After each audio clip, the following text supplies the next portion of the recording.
Thank you. Welcome to our Toronto Seniors Housing Audit, Finance and Risk Committee meeting of April 8, 2026. My name is Costa Costuros, and I'm the newly appointed chair of this committee and look forward to today's meeting. We're live streaming on YouTube. I'd like, given the opportunity, to thank our past chair and current vice chair, Lawrence D'Souza. And we'll make an effort to try and continue in his legacy. I would like to acknowledge that April is Genocide Awareness Month and Sikh Heritage Month. This week, April 9th, Passover will end at this weekend. April 12th is Orthodox Easter. And today, April 8th, is International Day of Pink, which aims to promote solidarity against all forms of bullying, discrimination, homophobia, and transphobia. We have a full agenda today, and we'll be going into closed session where we will return to the public realm to approve closed session items. We also have no deputations today. With that, I will now begin our land and African ancestral acknowledgements. Toronto Seniors Corporation, TSHC, recognizes that we live and work on the traditional territory of the Anishinaabe and the Haudenosaunee and the Wendat nations, and that this area is now home to a diverse population of First Nations, Inuit, and Métis peoples. We recognize that Toronto is situated within the traditional territories governed by the Dish with One Spoon Wampum Treaty between the Haudenosaunee and the Anishinaabe nations, the Two-Row Wampum Treaty between the Haudenosaunee and the Dutch, as well as the Treaty 13 and the Williams Treaties, involving the Anishinaabe and the Crown. These agreements remain in effect today, underscoring our shared responsibility as treaty people. TSHC has benefited from these treaties and the resources of this land by providing essential housing services to seniors in Toronto. We are dedicated to furthering reconciliation initiatives, which include facilitating staff education on the historical and ongoing impacts of policies affecting Indigenous peoples.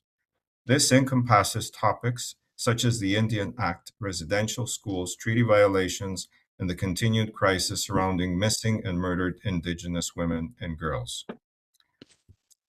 African ancestral acknowledgement. TSHC acknowledges that racism and injustices faced by individuals who were brought to this land involuntarily, particularly those affected by the transatlantic slave trade. We acknowledge the experiences of Black peoples who arrived in Canada seeking a better life following the abolition of slavery by the British in 1834, while also recognizing the structural, systemic, and individual racism that they encountered, which continues to persist today. This racism culminated in the tragic destruction of Africville, which was once the largest settlement of the Black community in Canada. Toronto Seniors Housing is committed to recognizing all forms of racism, especially anti-Black racism, and is actively working to combat these injustices. We will now proceed to item number 3, approval of the public meeting agenda. I would first like to note the change to the AFRC public agenda. We are removing item number 8, CO update. At this time, our CO has no update. With that, does anyone have any new business or any other amendments to the agenda? Excuse me, Costa? Yeah. Yes. Yes, thanks. Just through the chair to the committee, I do have just one thing I would like to mention, and Lawrence had mentioned his 5 years as the chair or of the Audit, Finance, and Risk Committee, and so Lawrence D'Souza, just want to recognize and thank you for that work and your commitment, and not only to this committee but to the other board. And so Lawrence, really appreciate the work and guidance that you have provided us over this time. And also, Costa, wanting to welcome you, as you said, into your your inaugural meeting here with the AFRC. Really so glad that you kind of in your first year with the board, you took this on as well. So really appreciate you taking the time and now and in this leadership role for TSHC. So thanks to the both of you. Thank you, Tom, for your kind words, and I echo Tom's comments, Lawrence, for your many years of service. Here. Thank you. Thanks again, Lawrence. Okay. So do we have any business, any new business, or any other amendments to the agenda? So none. May I have someone move that the April 8, 2026 AFRC public meeting agenda be approved as amended? Lawrence. Lawrence, thank you. Seconded by Brenda, thank you. All in favor? Anybody opposed? No. Okay. Thank you. With all in favor, be it resolved that the April 8, 2026 AFRC public meeting agenda is approved as amended. We will now proceed to item number 4, conflict of interest. May I call for any declarations of conflict of interest, please? None. Okay, hearing that we have none, we will move on to item number 5, approval of the AFRC public session minutes of January 28, 2026. Are there any amendments to the public session minutes of January 28, 2026?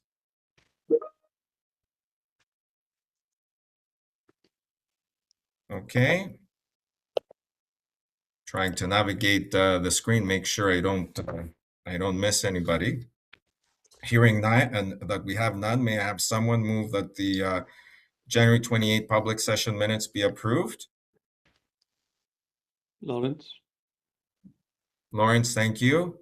Seconded. Brenda, thank you.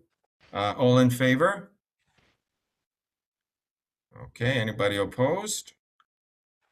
Good. With all in favor, be it resolved that the public session minutes are approved as presented. We will now proceed to item number 6, approval of the AFRC closed session minutes of January 28, 2026. Are there any amendments to the closed session minutes of January 28? None. Hearing none, may I have a committee member move that the January 28 closed session minutes be approved as presented? Motion. Lawrence, Yes. thank you. And a seconder? Brenda, thank you. All in favor? Anybody opposed? With all in favor, be it resolved that the AFRC closed session minutes be approved as presented. We will now proceed to item number 7, action items review. I will pass it over to Vince to speak to these items. Vince, please. Great. Thank you, Mr. Chair. Number 7, as relates to in progress at this point, we have got the information together and we will send to the board and committee shortly, soon. And back to you, Mr. Chair. Thank you, Vince. This was information only. As noted, there's no CO update, and therefore we'll move to item number 9, procurement change order. Back to you, Vince. Thank you, Mr. Chair, and to the board. Item number 9 is a recommendation regarding the approval of the procurement change orders. Approve and update the following change orders in which the cumulative change order and value exceeds 20% of the original commitment value of the contract. To A, Multilingual Community Interpretation Services, MCIS, Language Solutions, for multilingual interpretation services for operations and community partnerships and programming to August 31st, 2026 in the amount of $19,600. MCIS was a successful candidate in the August 2025 RFP process. The demand for multilingual interpretation services has increased.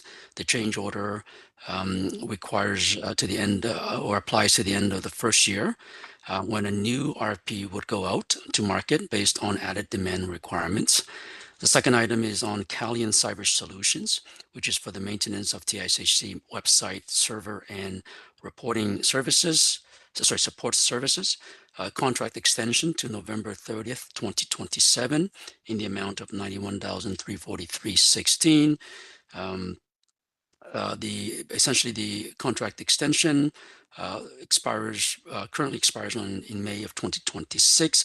This will allow for essentially continuity and assess further, evaluate any expected changes in the website hosting and maintenance through consultations with TCHC. TSHC will review the procurement policy as well in the upcoming year to allow for flexibility while maintaining control and strategic directions and reduce the volume of the change orders coming to the board for approval.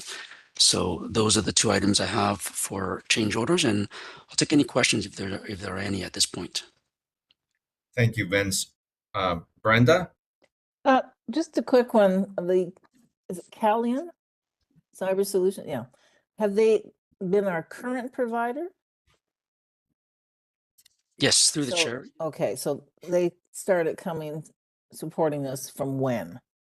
They supported us with since the inception, as you recall. They were formerly iSecurity, so they started I think around 2021, I believe, or 2022. Okay. So they've been ongoing, and through the continuations over the past year, any cumulative amount amounting to over 20% of the original value. So as expected, I understand. Yeah, this would be on the board every year, and in the case until we renegotiate further or have a new contract or new contract provider. And we're happy with them, because going to November 2027, that means they've been with us for over 5 years, 6 years. So we're happy with their services. Yeah, through the chair and to the board, yes, we are working in consultations with TCC, and in terms of the recommendations and support, we've been happy with what they have been able to provide, and so at this point, there are no issues or no concerns for us there. And do they provide the same thing to Toronto Community Housing? To the board and to the chair, I cannot comment on that because again, we don't deal with their infrastructure, but we do consult with them, and they do recommend us to continue working with Calian. Okay, all right, that's fine. They're on board. Okay, thank you very much. Thank you. Thank you, Brenda. Thank you, Vince. Any more questions? Okay. So we're looking for a motion to approve this procurement change order. May I get a committee member to motion to approve and award the following change orders in what the cumulative change order value exceeds 20% of the original commitment value of the contract to: A, multi-language community interpretation services, multi-language interpretation services for operations and community partnership and programming to August 31st, 2026 in the amount of $19,600. And B, Calian Cyber Solutions, formerly iSecurity, maintenance of TSHC website server and support services, contract extension to November 30, 2027 in the amount of $91,343.16. May I have a motion, please? So moved. Okay, Brenda, thank you. And may I have a seconder? Lawrence. Thank you, Lawrence. All in favor? Okay. Anybody opposed? Okay. With all in favor, be it resolved that the procurement change order is approved as presented. We will now go to item 10. Costa, Yeah. I'm sorry, I just found my note regarding this. Is there any need at this time for interpretation, i.e. signing at any of our meetings, or and is MCIS equipped to deal with that need should it arise?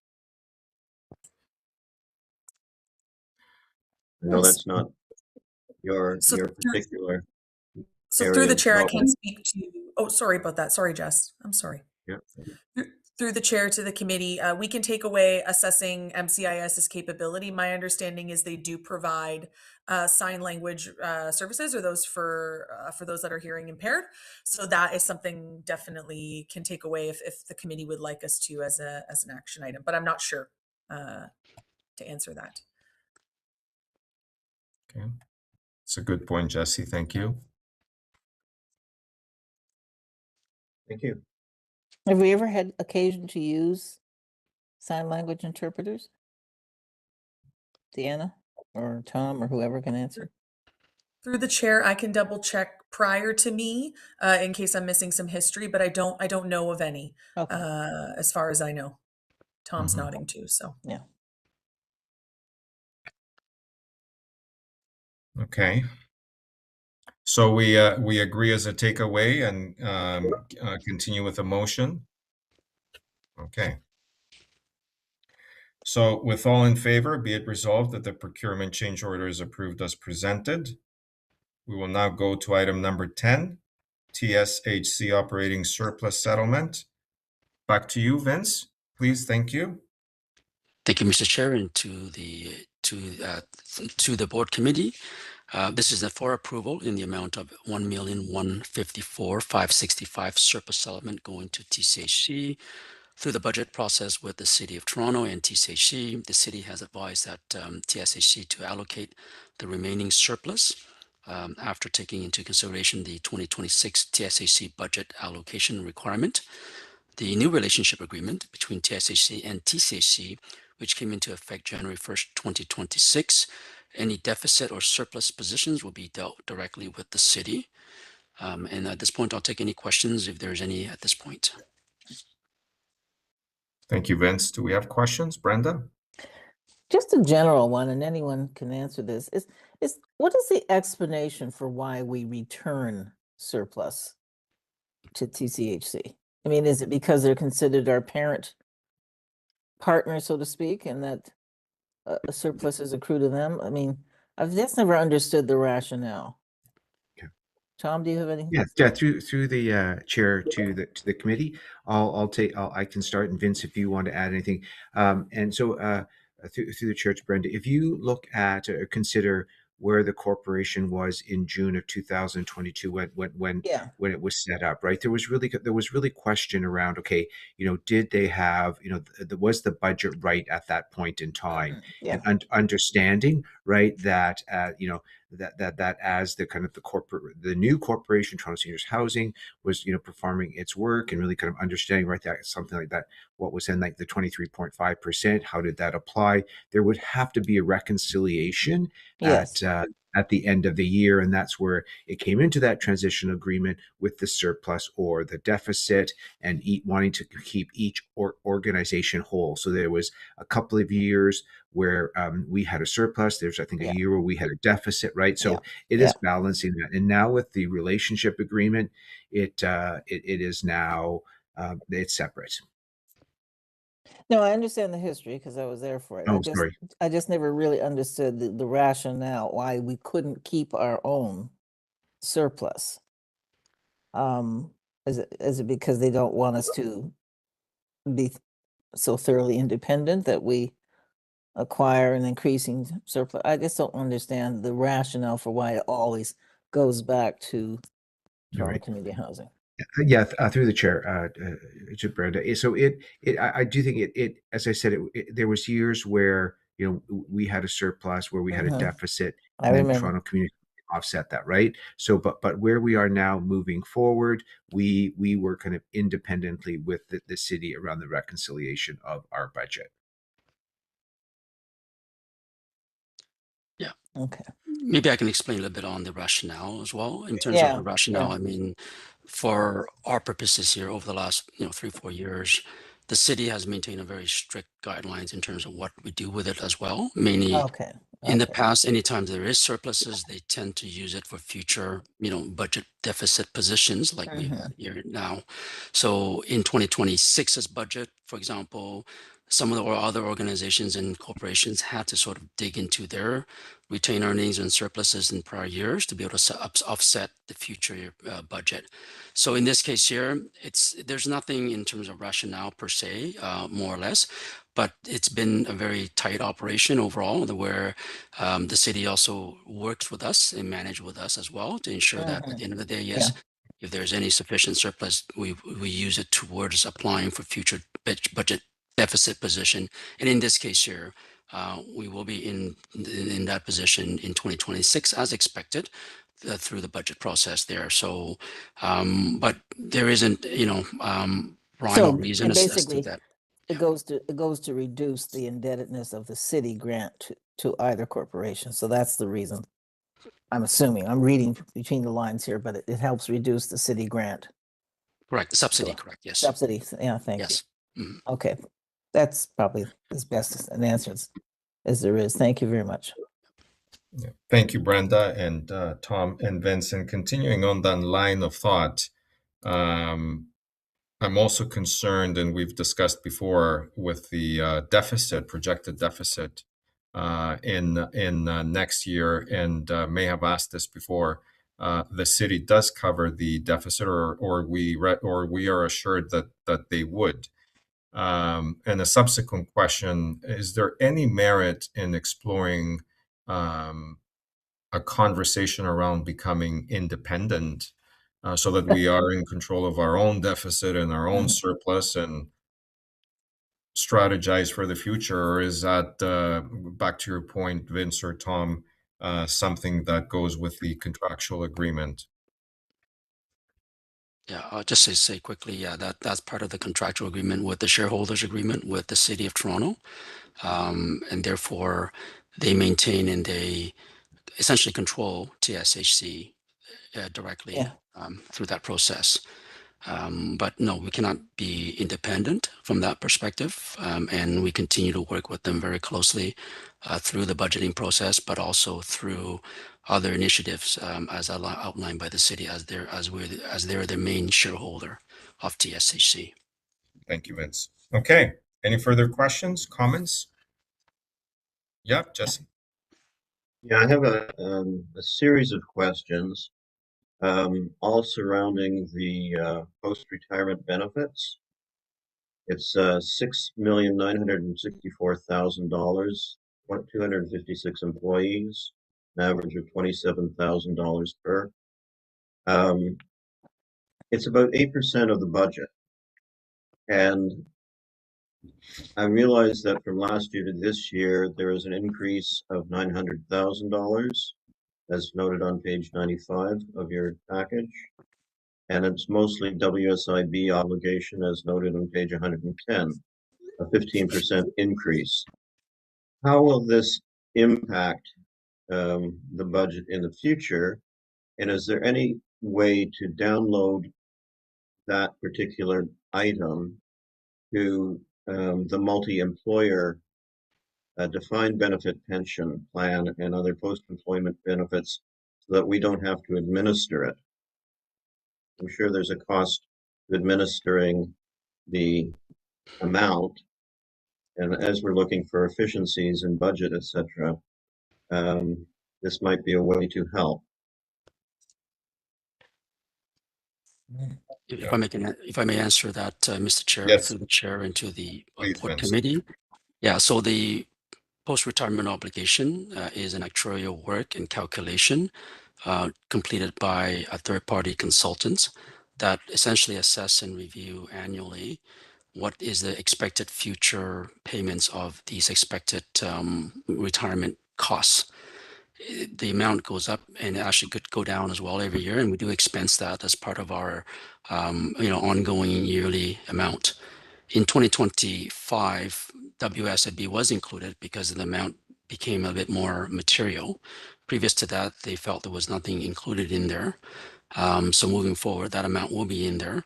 But from a subsidy perspective and payment perspective from the City of Toronto, as part of the $40+ million that they allocate to TSHC, part of that goes towards paying the settlements and wages for the staff and employees. So we do work with that, and we do monitor that regularly, and we do work with the consultant along with TCHC. As you recall, when we actually moved over from TCHC in June of 2022, 4 million of that was, was born as a result of that changeover. So we will continue to work with the city and also with TCHC, and also with the actuarial consultant as well, to better find the solutions in moving forward.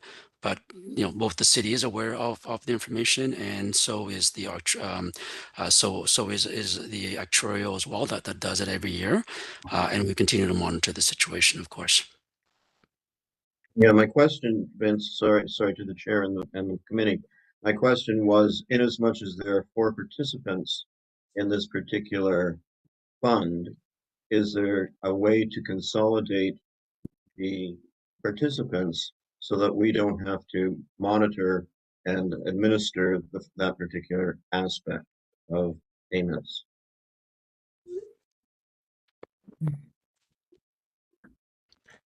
Maybe if I can just clarify what your question in terms of Yeah. consolidation wise, if you can clarify Yeah. what do you mean by that?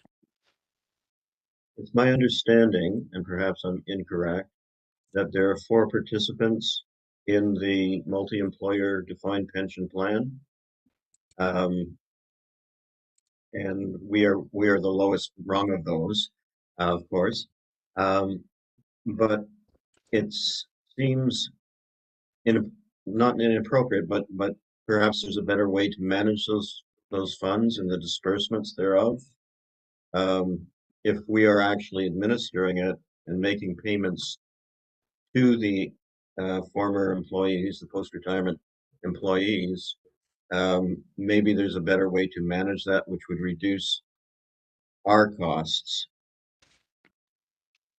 Yes, through the chair to the committee, could I suggest that we take this one away? There's the depth of this. I'm just not that familiar with this, with the content.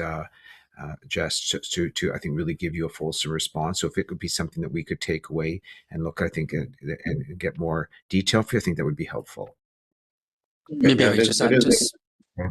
maybe I could just add just quickly there on that, from administration perspective wise, TCHC handles both organizations through their payroll process.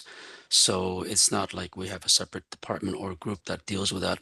It is a joint group with TCHC that is ministering also in that component, probably a number of more employees as well, on top of what you mentioned there. So it's just not the 4 that you referenced in this case here. But certainly Okay. yeah. Thank you. Okay, thank you, Jesse. So maybe it becomes Another item. something that Yeah, we can an look action at. item. I have a couple of more questions on that. We have 1 or 2 more minutes, if I may, or if you want to take it back as well. Our benefits provider, who is it? Do we recall for the employees? And is it an insurance product? Is there a stop loss to it? Back to Jesse's point about finding efficiencies on expenses. That's what drives my question. Is it fully uninsured product? Is there a stop loss to it? And then after that, there is insurance that kicks in. Is it something that we have enough information to discuss now? If not, if we can add it on the takeaway, and I would like to review it next time. Vince or Tom? Yeah, so to the chair and to the board, yeah, we can take that back. And I mean, just to very plainly, we do have a third-party provider on the insurance there through Medivie Blue Cross. But certainly we can get you a bit more detail just from a timing perspective wise. Yeah, And yeah.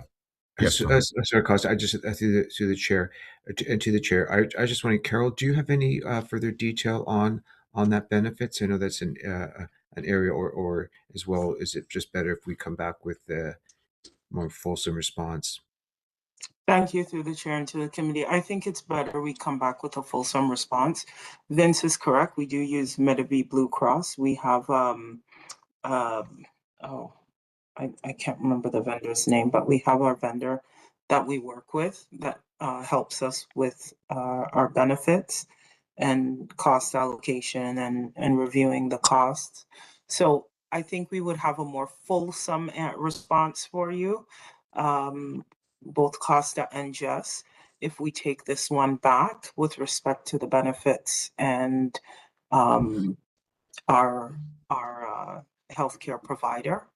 And so we can capture those questions through Karen, and then we can come back at our next meeting, or before that, if Okay, suitable. much appreciated, Carol. And again, on the area of just mentioning on costs, the utilities. Do we lock? Do we lock our utility costs? Yeah. Like do So through the chair and to the board committee, utilities cost, there is a separate department that out of TCHC works in conjunction. They do a full calculation review. And in 2025, some of the rebates also included in there with respect to the removal of the federal carbon tax. So in terms of what they do, they manage a portfolio of over 2,000 residences and I believe over 80,000 units as well in total. So they have a much broader and deeper breadth in terms of the scope, in terms of dealing with the arrangement on, locking in some of the rates or potentially doing other sort of hedging component of it. okay? So we have someone in place. And especially what's happening with the world, we don't want to be left exposed to those costs. And then I saw reading the report about false alarms. There's an expense, a considerable expense to false alarms. Mhm. Are they truly false, or are they troublesome in any nature? Does management go back and review, Tom? Yes, yes, through the chair to the committee. So yes, yeah, fire alarms, they vary in terms of the false alarms, and they are often related to tenant or tenant activity. I know there have been instances, just for an example, if a tenant is in distress, they can pull a fire alarm, right, for a response, and so this has been a practice that the Toronto Fire has undertaken for a year. I know from the time that I spent at TCHC, there is work kind of in the buildings about the kind of the implications of this, and what is the best way to reach somebody when you need assistance. So it is an area that we need to continue to kind of work on and make improvements so that there is the appropriate response to decrease the number of these false alarms. Thank you, Tom. As long as we see it as a concern, right? I mean, if people need to use the alarm, that's what it's there for. If it's a false alarm because someone, for example, left their apartment door open and then triggered the fire alarm, and then we incur the unnecessary cost, or someone is just pulls it Yes. for whatever reason, and we incur the cost, by all means. So I'm glad to hear that that's something that we're looking at. Okay, cognizant of time. Any other questions or concerns? And thank you to all who added with questions and clarification. So given that there are no further questions or comments, we're looking for a motion to approve this item. May I ask a committee member to motion to approve and recommend to the Board of Directors to adopt the following resolution? Thank you, Karen. Approve the 2025 TSHC operating surplus settlement with TCHC in the amount of $1,154,565 as presented.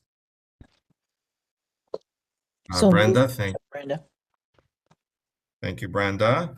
May I have a seconder? Lawrence, thank you. All in favor?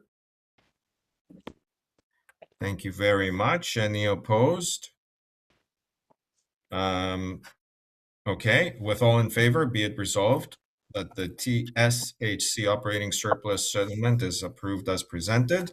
We will now go to item number 11 in the financial result. Back to you, Vince, if I may, please. Yep. Thank you, Mr. Chair, and to the board committee. The final report for 2025 is provided, showing a surplus for the year in the amount of 3.780 million, of which we just approved the $1.154 million going to TSHC, and the remainder is to offset the 2026 budget deficit position at TSHC. Overall balance sheet position is looking good, and further discussions will be done in camera with KPMG based on the result of the audited financial statement for 2025. I'll take any questions if there are any at this point. So where is the cash sitting on the asset side of the balance sheet, Vince? So the cash is approximately $9.7 million as of the end of December. So it's showing a very healthy amount through extensive process that we did in 2025 with TSHC, where we were able to get the cash up front. And so that has resulted in a very positive situation overall. Okay. We had spoken once about an investment policy, and I'm not sure after the surplus is returned back to Toronto Community Housing if there's any merits for any cash, but I guess twofold cash that we need to be investing in. Have we made any forward discussions with the investment policy? Yes, thank you, Mr. Chair, and to the board. We had discussed that the policy was approved recently. We've been in conversations with the city as well with respect to the amount, and also we'll be also talking to, we've spoken to RBC in terms of investment vehicle. As you know, the investment policy allows for a 1-year maximum, and it has to be a very low risk in terms of investment, such as things like treasury bills, T-bills, or bonds. And so we're working with RBC at the moment. In terms of the last conversations I had with RBC, the spread between what we currently have versus what they have, that investment vehicle, is about between 15 to 20 basis points. So it's not substantial. We're getting pretty decent rate currently as well.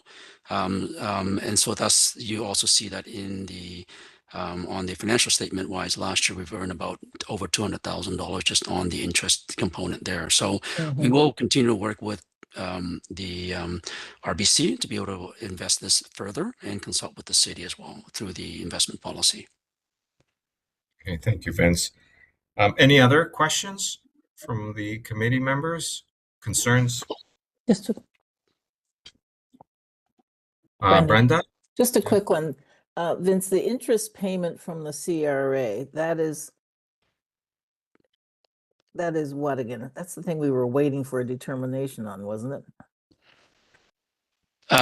That's correct, Brenda. What was it for? Just remind me. It was the This was a settlement this is a conversation we had that they didn't pay us on the amount that we've submitted as part of the GST, dating back to that. That's right. So we've been able to recover that in 2025, and therefore that has already been booked at this point, and overall positive for our cash position as well. Right. Thank you. That's what I thought it was. Okay. Thank you, Brenda. Thank you, Vince. Any further questions? No? Okay. So this item was for information only. We will now proceed to our next agenda item, number 12, 2026 budget notes. Vince, if you can please take us through it. Great. Thank you, Mr. Chair, and to the board. The final 2026 budget note public book has been prepared. As you recall, the last AR4C on January 28th, we brought up in terms of the budget notes. There were no changes overall from a approval perspective. The budget was approved on February the 10th with no changes to the budget. Overall, though, they provide us with additional support through $90,000 of pest management project. So that we'll be working with the SDFA through to administer that in 2026. Alongside with that as well, in the 2026 budget notes, they've removed the $5.901 million on the subsidy, and also reduced the 5.901 corresponding expenses as well to TCHC, and therefore that amount there reflects the information. We have been in consultations with the city and also with TCHC over the last few weeks now to complete that. And the amount that you show now on the final budget note is a true reflection and is going to be made public. And that information is available to everyone at this point. And we just wanted to update the board that that's what the information has been provided. No changes to, as we had discussed earlier, just that the $5.901 million has been appropriately allocated to TCHC as discussed in the past there. Great. Thank you, Vince. Any questions? No? Okay. I do. Just a quick Yeah, one. thanks. Yeah, The, thanks, Brent. the request by council for the pilot project, the comprehensive pest removal. What will be the nature of that pilot project? Is that the one where we're using assistance to tenants to help them move and unpack? Tom? Yes, yeah. Through the chair to the committee, that this as you identified, Brenda, this is it's a $90,000 for a pilot project. So we will be working with SDFA, so the Social Development Finance Administration area of the city. That's where that 90,000 will sit. They will oversee the project, and it is really taking a really kind of a forensic and kind of a close look at what can we do to kind of optimize, right, the treatments and the outcomes, and then subsequently how can that be applied to other buildings. So it's providing us an opportunity to look very closely at how we do this. So in fact, I know Brad and team have been in contact with Ottawa Community Housing, City Housing Hamilton, other local housing corporations around how they do pest management, and Costa has also been involved, and the city reached out to him about being part of this group to oversee the allocation of these $90,000 and what will the project look like. So that group, I think, has met once. The city and members, city and people identified have met like once, and the work will continue. I think it will be a good thing to report back to TSHC on the progress of that pilot. So it's like an overview and an analysis of what the best practices could or should be? Yes. Because Yes. I presume there's a fair chunk of money and energy we spend on this pest management issue.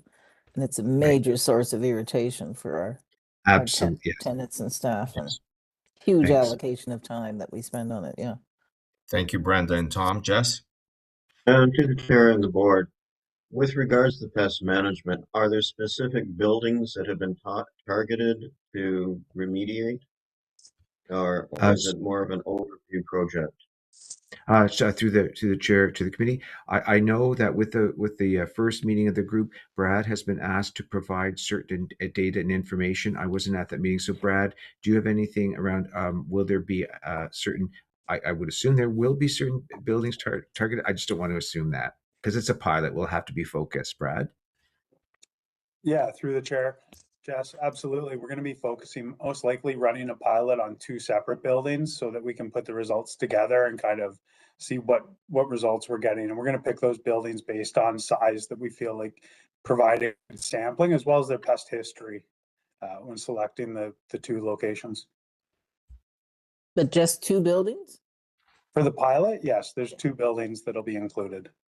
So can we actually generalize from the work on 2 buildings to the rest of our buildings? That seems kind of narrow. Through the chair to the committee, at this time, the $90,000 funding, when we're looking at various options to do this, that is about the extent of what that would allow us to perform at. Oh.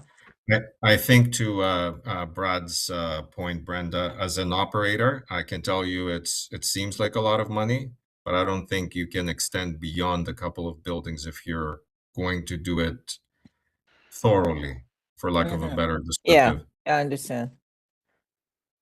Okay, I misunderstood. I didn't think we were actually looking at specific buildings. Yeah. Is there, Brad, an estimate of the number of units that will become? I assume that the intention is to have the 2 buildings pest-free. So is there an estimate of the number of units that will be pest-free as of the end of the project? Through the chair and to the committee. No, there's no estimate, Jess.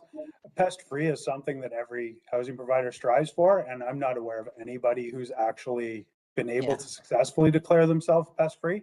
What we're looking for is a drastic reduction in some of the industry work that we did. For instance, when we met with Ottawa Community Housing, they got their infestation rates down to about 6% of their units. When they started their current trend and their current program, they were at a 41%, I believe, infestation rate. So we're looking for a decrease in the infestation rate. As far as pest-free, no major city has any building that is pest-free in it. Brad, is this only for bed bugs or any kind of pest? It started as just bed bugs, but now we're kind of expanding it to include rodents and cockroaches as far as some of the treatments and the methodologies that we're looking at. But the funding in the pilot, is it going to be for everything or is it going to be only for bed bugs?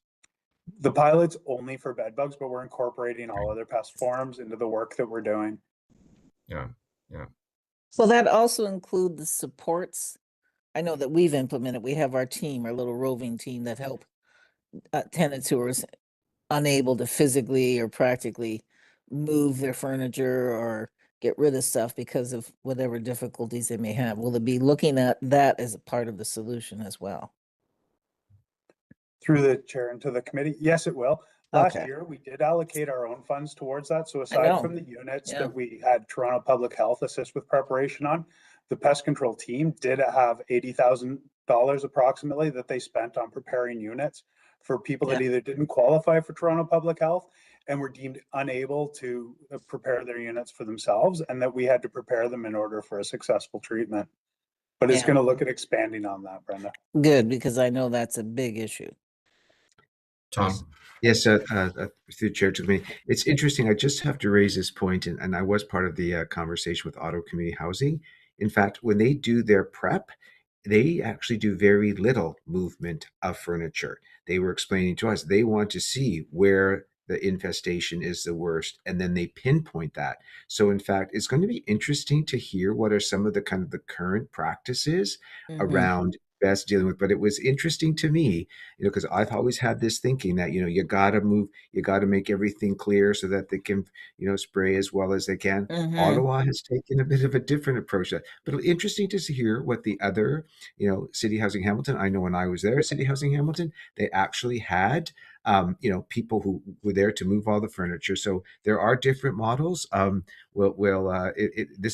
will be a real opportunity for us to focus on some of these, as you said, best practices. Yeah. It can be done, and again, not to take away from this meeting, and cognizant of the time, as Tom mentioned, we're happy to help. We have 225 units. Only one unit was identified with bed bugs in the last inspection, and that's not where we started from. And the tenant seems to be a repeat. Repeat problems with that unit. So there's things that can be done, but that's for another conversation. Thank you all for this discussion. Any other further comments and questions? Just thanks for your question that led to the discussion. Okay. The item was for information only. We will now motion to end our public session and move into a closed session. Moving on to item number 13. Thank you, Karen. May I ask a committee member to move that we transfer into closed session under TSHC Bylaw 1-2021, Section 4.19, subsection 1L1, 1J, and 1L. So moved.